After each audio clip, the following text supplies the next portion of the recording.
ইনকিলাব মঞ্চের আহ্বায়ক ওসমান হাদির মৃত্যুর পর থেকেই বাংলাদেশের দিকে দিকে আগুন জ্বলছে। দেশ জুড়ে অশান্তি এবং বিক্ষোভের মাঝে ফের হামলা হতে পারে। বিপদ বুঝে আগে থাকতেই ভয়ে বাংলাদেশের সিলেটে অবস্থিত ভারতীয় উপদূতাবাস এবং ভিসা আবেদন কেন্দ্রের নিরাপত্তা বাড়ালো মোহাম্মদ ইউনূসের অন্তর্বর্তী সরকার। ভারতীয় উপদূতাবাস ও ভিসা কেন্দ্রে যাতে নতুন করে আর কোনো হামলার ঘটনা না ঘটে তার জন্য আগে থেকে নিরাপত্তা আঁটসাঁট করা হয়েছে। ইউনূস সরকার হয়তো ভালো মতোই বুঝতে পেরেছে যে ভারতীয় উপদূতাবাস ও ভিসা কেন্দ্রে হামলা করার মানে ভারতের উপরেই হামলা করা। তাই ভারত যাতে বাংলাদেশের বিরুদ্ধে কোনো বড় অ্যাকশন না নেয় সেই ভয়ে কিন্তু এই সিদ্ধান্ত নিয়েছে বলে মনে করা হচ্ছে। বর্তমানে মোহাম্মদ ইউনূসের অন্তর্বর্তীকালীন সরকারের জামানায় বাংলাদেশের মৌলবাদী এবং জিহাদিদের বারবারন্ত কিভাবে হয়েছে তা নতুন করে বলার অপেক্ষা রাখে না। একই সঙ্গে বাংলাদেশের অভ্যন্তরে ভারত বিরোধী মনোভাবও মাথাচাড়া দিয়ে উঠেছে, যার ফলে বাংলাদেশের বিভিন্ন কর্তা ব্যক্তি এবং নেতাদের পক্ষ থেকে ভারত বিরোধী মন্তব্যও শোনা যাচ্ছে। এরই মধ্যে জানে শেষ হয়ে গিয়েছে জুলাই আন্দোলনের অন্যতম নেতা তথা ইনকিলাব মঞ্চের মুখপাত্র ওসমান হাদি, আর তারপরই আগুন জ্বলতে শুরু করেছে বাংলাদেশে। ভারত বিরোধী স্লোগান দিকে দিকে শোনা যাচ্ছে। ভারতের সেভেন সিস্টার্স হিসেবে পরিচিত উত্তর পূর্বাঞ্চলীয় রাজ্যগুলিকে বিচ্ছিন্ন করার হুমকিও দিতে শুরু করেছেন আন্দোলনকারীরা। বৃহস্পতিবার রাতে বিভিন্ন এলাকায় ভারতের উপদূতাবাস ঘেরাও করার কর্মসূচি ঘোষণা করেছে গণ অধিকার পরিষদ। চট্টগ্রামে ভারতের সহকারী হাই কমিশনের বাসভবন, সেখানেও কিন্তু পাথর ছোড়া হয়েছে। এই ঘটনায় রীতিমতন উত্তেজনা ছড়ায় সিলেটেও। এই পরিস্থিতিতে ভারতীয় দূতাবাসে যাতে নতুন করে কোনো হামলার ঘটনা না ঘটে তার জন্য শুক্রবার থেকেই বাংলাদেশের সিলেটে ভারতের সহকারী হাই কমিশনের দফতর এবং ভিসা আবেদন কেন্দ্রের নিরাপত্তা আরও জোরদার করা হয়েছে।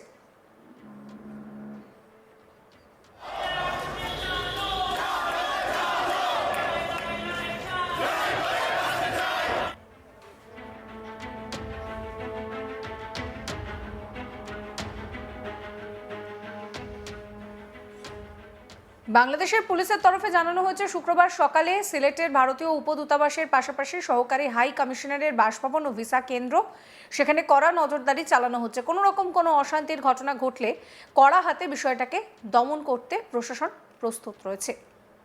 প্রসঙ্গত, বাংলাদেশের জাতীয় গণতান্ত্রিক পার্টির সহ সভাপতি রাশেদ প্রধান মঞ্চে দাঁড়িয়ে ভারতকে হুঁশিয়ারি দিয়ে বলেন, হাদির ওপরে যারা হামলা করেছে হিন্দুস্তান তাদের আশ্রয় দিয়েছে, তাদের ফেরত দিতে হবে।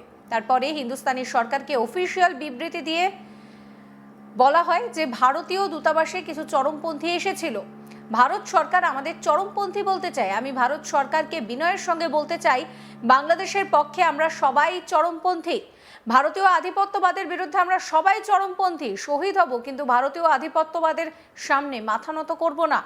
আমার ভাই হাদি কথা রেখেছে, আমার ভাই হাদি তার জীবন দিয়ে দিয়েছে, কিন্তু ভারতীয় আধিপত্যবাদের সামনে মাথা নত করেনি। সে যে আদর্শ রেখে গিয়েছে সেটা সূর্যের মতো জ্বলজ্বল করছে।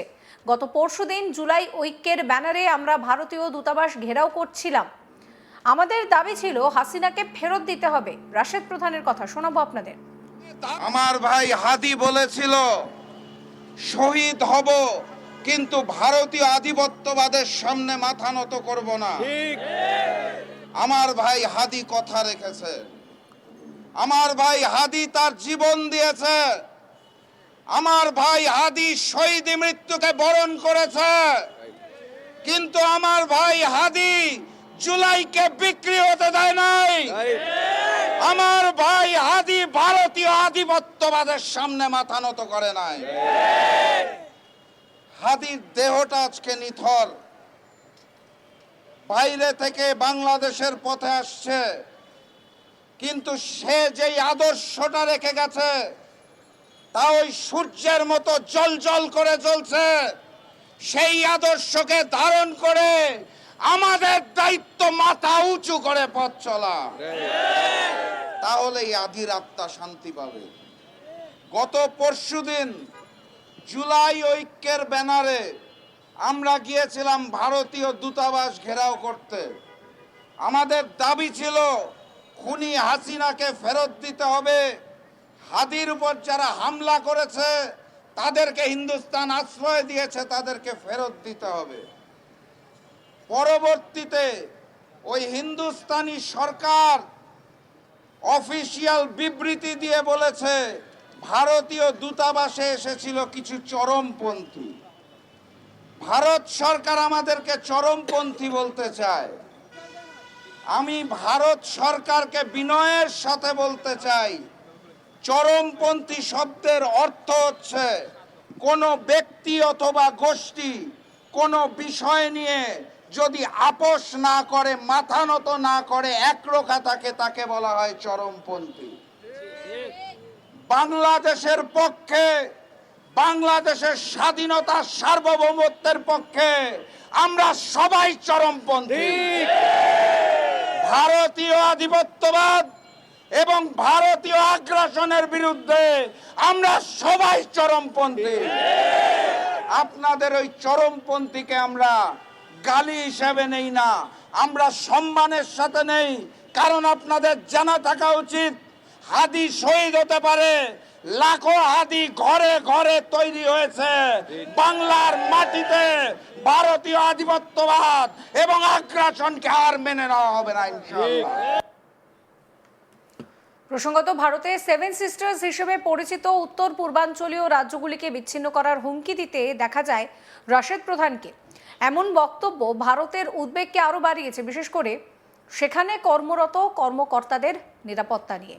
2024 সালের অগস্টে শেখ হাসিনা সরকারের পতনের পর চূড়ান্ত অস্থিরতার মধ্যে কিন্তু হাই কমিশনের থেকে বহু কর্মী এবং পরিবারের সদস্যদেরকে ফিরিয়ে নেয় ভারত। রাশেদ প্রধান আরও কি বলছেন এই সেভেন সিস্টার্স নিয়ে, শোনাবো।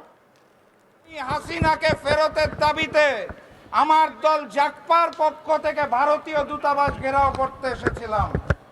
সেদিন বাড্ডার মোড়ে আমাদেরকে পুলিশ থামিয়ে দিয়েছিল। আজকে আরো বহুদূর এগিয়ে এসেছি, পরের বার এখানে থামবো না, ভারতীয় দূতাবাসে ঢুকে যাব ইনশাআল্লাহ। সর্বপ্রথম বলতে চাই, আমার দেশে থেকে, আমার দেশে খেয়ে, আমার দেশে জীবিকা নির্বাহ করা এইখানে উপস্থিত সকল মিডিয়াকে, সেদিন জাকপার ঘেরাও কর্মসূচি ভারতীয় পত্রিকায় ছবি সহ নিউজ এসেছিল। বাংলাদেশের জাতীয় দৈনিক দুইটা ব্যতীত কেউ ছাপতে সাহস পায় না। দুইটা ন্যাশনাল টেলিভিশন ছাড়া কেউ ফুটেজ দেখানোর সাহস পায় নাই। বাংলাদেশের মিডিয়াকে বলতে চাই, বাংলাদেশে থেকে বাংলাদেশে ভারতের গোলামি আমরা মেনে নেব না। এরপর বলতে চাই বাংলাদেশের রাজনৈতিক দলগুলোকে, আপনারা মনে করেন ক্ষমতায় থাকতে হলে বোধহয় ওই হিন্দুস্তানের বন্ধুত্ব অগাস্ট মাসে প্রমাণ করছে এই বাংলাদেশে ভারতীয় আধিপত্যবাদ চলবে না, চলতে দেওয়া হবে না। অতএব যারা নতুন করে নরেন্দ্র মোদী আর হিন্দুস্তানের সাথে বন্ধুত্ব করতে চাইছেন, সেই বড় দলকে বলতে চাই, নতুন জালেম হবেন না বাংলার পবিত্র মাটিতে। এই ভিডিও সম্পর্কে আপনাদের মতামত জানাবেন। সমস্ত খবরের আপডেটের জন্য চ্যানেলটিকে সাবস্ক্রাইব করতে ভুলবেন না।